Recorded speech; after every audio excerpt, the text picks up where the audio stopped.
En grève depuis plus d'un mois, l'intersyndicale du ministère des Transports qui regroupe les syndicats de la Société gabonaise des transports, de la marine marchande et ceux de la Direction générale des transports terrestres a finalement cédé au bras de fer après l'étape de négociation il y a quelques jours avec le numéro 1 des transports gabonais, le capitaine des vaisseaux Loïc Ndenga Moudouma, en procédant à la signature du protocole d'accord ce mardi 20 août 2024. Un accord qui réjouit les deux parties.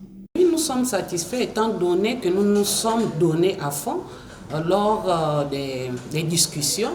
On a aussi présenté ce qu'il était question pour nos administrations et je pense que nous sommes satisfaits. Moi, je me réjouis de ce que vous êtes accordés. On s'est accordé autour de ce protocole juste parce que je veux que les textes nouveaux et des textes qui répondent, pas des textes rédigés seulement par l'administration de la tutelle, mais des textes dans lesquels tout le monde prend part.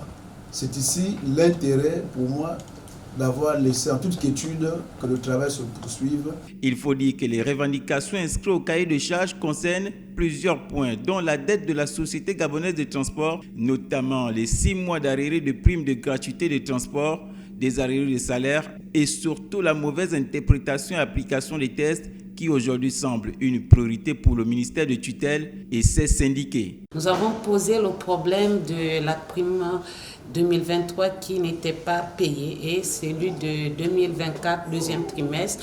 Ensuite, nous avons aussi posé les problèmes des textes. Vous voyez, il a souligné les textes. Les textes sont caducs. Donc, on ne peut pas avoir une administration efficace avec des textes en fait révolus.